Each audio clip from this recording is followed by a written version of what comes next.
আমার কাছে স্পষ্ট যে সংবাদটি আছে সেটি হচ্ছে বাংলাদেশে এই মুহূর্তে যে 15 জন সেনা অফিসারকে আদালতে হাজির করা হয়েছে, তাদের ট্রায়ালের নামে যে ক্যাঙ্গারু তাজুলের ট্রায়াল তৈরি করা হয়েছে, এই পুরো জায়গাটা থেকে দৃষ্টি যাতে সরিয়ে নেওয়া হয়, ইলেকশনে যাতে একটা কেওয়াজ লাগানো যায়, এই সমস্ত কিছু মিলেই এই চেষ্টা চলছে।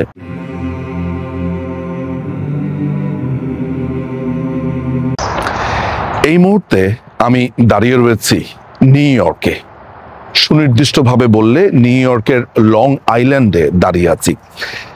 আমি আজকে যে বিষয় নিয়ে কথা বলবো সেটি হচ্ছে ভয়ঙ্কর রকমের একটা ঘটনা বাংলাদেশে ঘটতে যাচ্ছে। এটির ব্যাপারে আমার কাছে মনে হয় একটি আগাম সতর্কবার্তা দেওয়া প্রয়োজন। কিন্তু তার আগে আমি যেখানে দাঁড়িয়ে আছি সেই জায়গার সাথে আজকের আমার বক্তব্যের কিছুটা মিল আছে বা সংযোগ আছে। আমার সামনে আমি পরিষ্কারভাবে দেখতে পাচ্ছি যে ইহুদিদের অত্যন্ত পবিত্র একটি ধর্মীয়, তারা যেখানে প্রার্থনা করেন, সিনেগগ ঠিক আমার সামনে আমি দেখতে পাচ্ছি। এবং সিনেগগটি আমি একটু দেখাই, আমার মনে হয় এটি ঠিক হবে। এই যে আমার সামনে সিনেগগটি রয়েছে, এই যে দেখতে পাচ্ছেন, এটি সিনেগগ। এবং একই সাথে তাদের আরেকটি উপাসনালয় এখানে আছে, বাসার মতো দেখতে, বাট এটি তাদের একটি উপাসনালয়। কেন আমি এটি দেখাচ্ছি বা কেন আমি এটির কথা বলছি সেটি মনে হয় একটু বলে নেওয়া ভালো। সেটা হচ্ছে যে বাংলাদেশে আতাউর রহমান বিক্রমপুরী নামে একটা আইএসের জঙ্গি আজকে সারাদিন ব্যাপী গত 4-5 দিন ধরেই বাংলাদেশকে অস্থিতিশীল করবার জন্য এই লোকটি ক্রমাগতভাবে উস্কানি দিচ্ছে।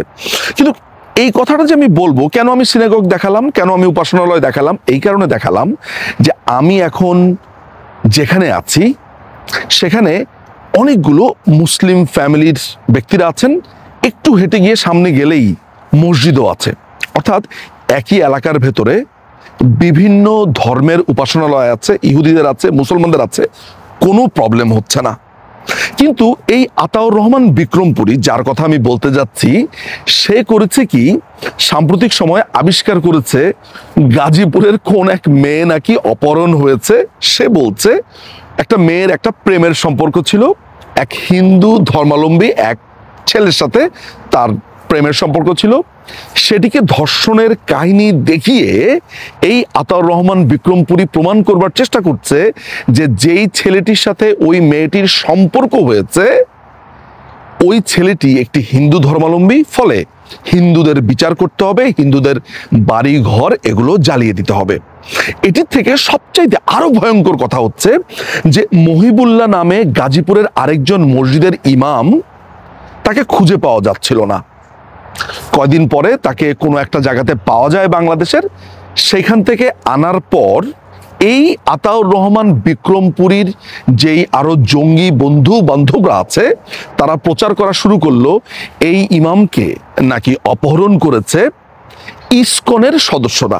ইসকন কারা আমরা জানি, একটি সংগঠন, সনাতন ধর্মাবলম্বীদেরই একটি সংগঠন। যেমন মুসলমানদের যেমন সুফিজম বা সুফিস্ট ঘরানার যেই সেক্টটা আছে, যারা নবীর প্রেমে মশগুল হয়, আল্লাহর দেওয়ানাতে বা প্রেমে তারা মেতে ওঠে, ঠিক একই ব্যাপার কৃষ্ণ প্রেমে যারা মশগুল হয়েছে তাদেরই একটা সংগঠন ইসকন, সংক্ষেপে বুঝিয়ে বলবার জন্য। এই ঘটনার মধ্য দিয়ে, অর্থাৎ এই ফেক অপহরণ ঘটনা সাজিয়ে এই ইসকনকে তারা কোনো না কোনোভাবে বিদ্ধ করছে। তারা দাবি তুলেছে যে বাংলাদেশে ইসকন নামে কোনো সংগঠন থাকতে পারবে না।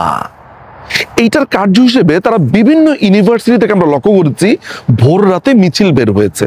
আচ্ছা, আপনাদের কি মনে আছে গত কিছুদিন আগে গত বছর হঠাৎ করে বাংলাদেশের বিভিন্ন কমিটি থেকে ছাত্রলীগের ছেলেরা বলা শুরু করলো যে আমরা ছাত্রলীগ থেকে পদত্যাগ করলাম, চলে গেলাম। পরবর্তী দেখা গেল এগুলো হচ্ছে সব লাল বদর। কিছুদিন আগে আপনারা দেখেছেন যে ছাত্রদল, অর্থাৎ বিএনপির ছাত্র সংগঠন থেকে বলা শুরু করলো যে আমরা বিএনপি থেকে, ছাত্রদল থেকে পদত্যাগ করলাম। খেয়াল করে দেখেছেন বাংলাদেশে এক একটা ঘটনা ঘটে, আর হঠাৎ করে বিভিন্ন জায়গাতে এরকম মিছিল বের হয়, একযোগে সবাই বলে আমরা পদত্যাগ করি। এই প্রত্যেকটি জিনিসকে সংগঠিত করে জামাত শিবির। আপনি যত রকমের জঙ্গি দেখেন, এই যে আমি এনায়েতুর রহমান, এই আতাউর রহমান বিক্রমপুরীর কথা বলছি, এত কিছু বলছি, এই সব কিছু মিলে রসুনের গোড়াটা এক জায়গাতে। এই আতাউর রহমান বিক্রমপুরী আজকে কুমিল্লার লালমাইয়ে বেলা 2টার সময়, বাংলাদেশ সময় ইতিমধ্যে হয়ে গেছে, এখন যেহেতু নিউ ইয়র্কে সকাল, বাংলাদেশে এখন অনেক রাত, তারা পুরো বাংলাদেশে আগুন জ্বালাতে চায়। তারা বাংলাদেশে হিন্দুদের উপরে এক ধরনের টর্চার করে এমন একটা ঘটনা তৈরি করতে চায়, যেই ঘটনা দিয়ে আপনি বলতে পারবেন যে বাংলাদেশে এখন অরাজক অবস্থা, বাংলাদেশে এখন কোনো টিলেকশন কিচ্ছু হবে না। এনসিপির হঠাৎ করে শাপলা চাওয়া, তারপরে বাংলাদেশের বিভিন্ন জায়গাতে হঠাৎ করে আগুন লাগা, এই আতাউর রহমান বিক্রমপুরী কোনো কথা নাই, বার্তা নাই, ইসকনকে নিষিদ্ধ, হিন্দুদেরকে কোপাতে হবে, মারতে হবে, এই দেশ থেকে বিতাড়িত করতে হবে, এই যে হঠাৎ করে তারা ডাকটা দিল, হেফাজতে ইসলাম বা সবাই একসাথে মিলে, এই ডটগুলো আপনি কি মেলাতে পারেন? আমি আপনাকে আরেকটা ডট মেলাবার গল্প বলছি। সেটা হচ্ছে, এই আতাউর রহমান বিক্রমপুরী যখন 32 নম্বরকে ভেঙে দেয় এই মৌলবাদী টোকাই জঙ্গিরা, তখন এই আতাউর রহমান বিক্রমপুরী আইএসের একটা পতাকা এই 32 নম্বরের উপরে সে গিয়ে লাগিয়ে দেয়। এই হচ্ছে সেই আতাউর রহমান বিক্রমপুরী। আপনারা নিশ্চয়ই এই ইনসেটে তার ছবি দেখতে পাচ্ছেন, তার চেহারাটা দেখলেই বুঝবেন সে ঠিক কোন ঘরানার বা কোন জায়গা থেকে সে এসেছে। সুতরাং বাংলাদেশে আমার কাছে গত 2-3 দিন ধরেই নানান জায়গা থেকে আমার কাছে বলা হচ্ছে, তথ্য দেওয়া হচ্ছে যে ভাই, ইসকনকে কেন্দ্র করে, হিন্দুদেরকে কেন্দ্র করে বাংলাদেশে একটা বড় ধরনের ব্লাড বাথ হয়ে যেতে পারে, একটা গণহত্যা হয়ে যেতে পারে, বাংলাদেশকে এমন একটা জায়গাতে নিয়ে যাওয়া হতে পারে যেন ইন্ডিয়াকে বা ভারতকে বারবার উস্কানি দেওয়া হয়, ভারতের কথা বলা হয়, এবং বাংলাদেশে হিন্দুদেরকে অত্যাচারের মধ্য দিয়ে ভারতের বিরুদ্ধেও যুদ্ধ ঘোষণার ডাক আসতে পারে। আমরা কি দেখলাম? আজকে দেখলাম যে পুলিশের একজন অফিসার, সাজ্জাদ আলী নামে এক পুলিশ অফিসার, সে বলছে সে ভারতের বিরুদ্ধে যুদ্ধ করবে। আপনারা কি সবগুলো ডট একসাথে মেলাতে পারেন? এই নিউ ইয়র্কে দাঁড়িয়ে আছি, একদিকে যেমন মুসলিম পরিবার, এখানে বেশ কিছু ঘর, বেশ কিছু মানুষ, এই যেই জায়গাতে দাঁড়িয়ে আছি, পেছনেই হচ্ছে ইহুদিদের উপাসনালয়, সামনেই হচ্ছে একটা মসজিদ। এখানে কিন্তু কেউ বলছে না যে ইহুদিদেরকে তাড়িয়ে দিতে হবে, মুসলিমদেরকে তাড়িয়ে দিতে হবে। কি একটা অদ্ভুত না? এইখানেও মুসলিম, বাংলাদেশেও এই লোকগুলো নিজেকে মুসলিম দাবি করে। আমি বাংলাদেশের ধর্মপ্রাণ মুসলিম যারা আছে, ইসলামিস্ট যারা আছে, এবং ধর্মীয় আলেম যারা আছে, শান্তিপ্রিয়, তাদের কাছে একটা আহ্বান জানাবো। এই যে আতাউর রহমান বিক্রমপুরীদের মতো লোকরা গত প্রায় কয়েক সপ্তাহ ধরে একটা প্রেমের ঘটনাকে ধর্ষণ বলে চালিয়ে দিচ্ছে, কিংবা একজন মসজিদের ইমাম অপহরণ হয়েছে বলে সেটি ইসকনের উপরে চাপিয়ে দিতে চাইছে, সেটির কারণ কি, বা সেটির ব্যাপারে এই যে দাঙ্গা লাগাবার চেষ্টা, আপনি কি প্রতিবাদ করেছেন? আমি কিন্তু ইসকন কিংবা আমি কিন্তু কোনো ধর্ষণ হলে সেটির পক্ষে, এগুলো নিয়ে কিন্তু কথা বলছি না। বলছি এই আতাউর রহমান বিক্রমপুরীদের ইন্টেনশন নিয়ে। হঠাৎ করে কোনো কথা নাই, বার্তা নাই, তারা ইসকন নিষিদ্ধ, হিন্দুদেরকে মারো, কাটো, এই দেশ থেকে তাড়িয়ে দাও, এই প্রত্যেকটি ঘটনা নির্দেশ করে যে একটা বড় ধরনের ঘটনা বাংলাদেশে ঘটাবার পায়তারা করছে।